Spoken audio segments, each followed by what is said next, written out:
Break news చూస్తూ ఉన్న మాజీ మంత్రి అంబటి రాంబాబును గుంటూరు కోర్టు వద్దకు తీసుకువెళ్లారు. అయితే తగ్గేదే లేదంటూ కూడా కోర్టు ముందు పుష్ప స్టైల్లో అంబటి యాక్షన్ చేస్తూ కూడా ఆ దృశ్యాలు ప్రస్తుతం మన స్క్రీన్ మీద చూస్తూ ఉన్నాం. కోర్టులో అంబటిని పోలీసులు హాజరుపరిచారు. 2023లో సత్తెనపల్లిలో సంక్రాంతి సంబరాల పేరుతో లక్కీ డ్రా నిర్వహించారని ఆరోపణల పేరుతో అంబటి రాంబాబును గుంటూరు కోర్టు వద్దకు తీసుకువెళ్లారు. అయితే కోర్టు బయట అంబటి రాంబాబు పుష్ప సినిమా స్టైల్లో యాక్షన్ చేస్తూ ఉన్న దృశ్యాలు ప్రస్తుతం మన స్క్రీన్ మీద చూస్తూ ఉన్నాం. అయితే లాటరీ పేరుతో కోట్ల అవినీతికి పాల్పడ్డారంటూ కూడా అంబటి రాంబాబుపై కేసు నమోదైంది. ఇదే కేసుపై కోర్టులో హాజరుపరిచారు పోలీసులు. కోర్టు బయట ఆ వెహికల్లో కూర్చునే మీడియా కావచ్చు, అక్కడ ఉన్న వారందరికీ కూడా తగ్గేదే లేదంటూ కూడా, అంటే పుష్ప మూవీకి సంబంధించిన స్టైల్ ఏదైతే మేనరిజం ఉందో దాన్ని అక్కడ చూపిస్తూ ఉన్న దృశ్యాలు ప్రస్తుతం మన స్క్రీన్ మీద చూస్తూ ఉన్నాం.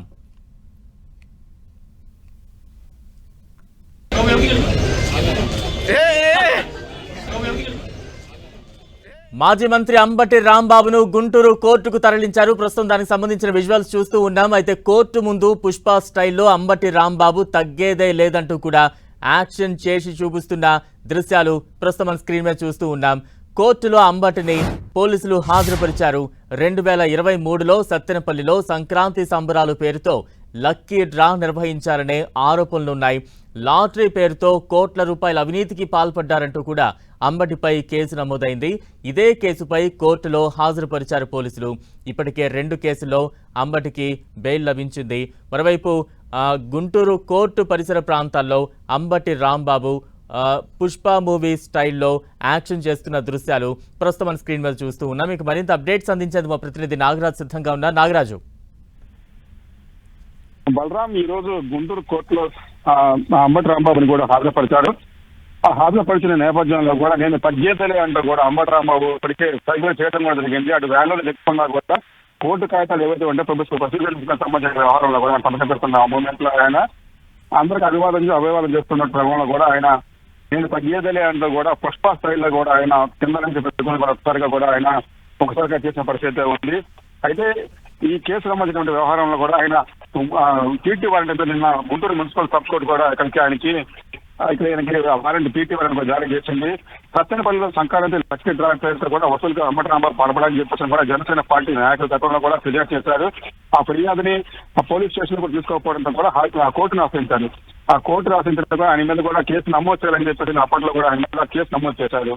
అయితే ఈ కేసులో మొత్తం కూడా అటు సచివాలయ ఉద్యోగులు మళ్ళీ వాలంటీర్ల ద్వారా కూడా లాటరీ టికెట్ కూడా పూర్తి స్థాయిలో కూడా అమ్మకాలు చేశారని చెప్పని, మరోవైపు పెన్షన్ లబ్ధిదారులు ఏదైతే ఉన్నారో వాళ్ళ నుంచి ఒక్కొక్కరి నుంచి కూడా 100 రూపాయలు కూడా మినహాయించుకుని లక్కీ డ్రా టికెట్ కూడా ఇచ్చారని చెప్పేసి ఆరోపించారు. అంటే 2023 సంక్రాంతికి సంబంధించిన లక్కీ డ్రా కూడా టికెట్ కూడా అమ్మకాల మీద కూడా ఇతనికి జనసేన పార్టీ ఫిర్యాదు మీద సత్తెనపల్లి కేసు నమోదైంది. అయితే దాని మీద నిన్న ముందు ప్రిన్సిపల్ సబ్ కోర్టు కూడా నిన్న ఆయనకి వారెంట్ జారీ చేసింది. దీంతో ఆయన్ని ఈ రోజుని కోర్టులో హాజరుపరిచారు. నాగరాజ్, అంటే మేనరిజం చేయాల్సిన అవసరం ఏమొచ్చింది? ఆయనకి మద్దతుదారులు ఎవరైనా వస్తే వారికి చూపిస్తూ ఉన్నారా ఆ మేనరిజం, లేదా మీడియాకి అటువంటి మేనరిజం చూపించే ప్రయత్నం చేశారా? అయితే గత వారం నుంచి కూడా ఆయన వివిధ కేసులకు సంబంధించిన అంశాల్లో కూడా ఆయన పీటీ వారెంట్ చేసిన తర్వాత కూడా ఆయన కోర్టు తీసుకెళ్ళడం, తర్వాత ఆయనకి బెయిల్ వచ్చిన తర్వాత మరో పీటీ వారెంట్ మళ్ళీ తర్వాత కోర్టు తీసుకెళ్ళడం జరుగుతుంది. గత 2 రోజుల నుంచి కూడా ఆ రోజు మార్చి రోజు కూడా ఆయన కోర్టుకు హాజరుపరుస్తున్నారు. దీంట్లో కూడా ఆయన నేను గతంలో కూడా చెప్పాడు, నేను ఎక్కడ కూడా తగ్గేది లేదు, ఎక్కడ కూడా నేను భయపడను, నా మీద ఎన్నో కేసులు పెడతానని చెప్పి నేను ప్రిపేర్ కొన్నా అని చెప్పడం జరిగింది. అయితే ఆయన పీటీ వారెంట్ మీద వరుసగా కూడా కేసులు పెడుతున్న క్రమంలో కూడా ఆయన నేను ఎక్కడ తగ్గను, నేను చేసిన దానికి నేను కట్టుబడి ఉన్నా అని చెప్పి నేను తగ్గేది అంటే కూడా ఆయన చెప్తున్న పరిస్థితి ఉంది. నిన్న కూడా నేను సాయంత్రం కూడా ఆయన కోర్టుకు బెయిల్ పెట్టిన తర్వాత ఇంటికి గుంటూరు ఉన్నట్టు ఆయన నివాసం అంతా కూడా సంబరాలు చేస్తున్నారు. ఆయనకి ఆ బెయిల్ వచ్చింది కాబట్టి ఆయన విడుదల అవుతున్న క్రమంలో కూడా చేశారు. అయితే నిన్న సాయంత్రం మళ్ళీ సత్తెనపల్లి సంబంధించిన కేసులో కూడా ఆయన మీద పీటీ వారెంట్ వేయడంతో కూడా ఒక్కసారిగా కూడా వాళ్ళ మీద ఒక కంగుతున్నారు. అయితే ఈ రోజు ఆయన్ని ఉదయం రాజమండ్రి సెంట్రల్ జైలు తరలించి తీసుకొచ్చారు.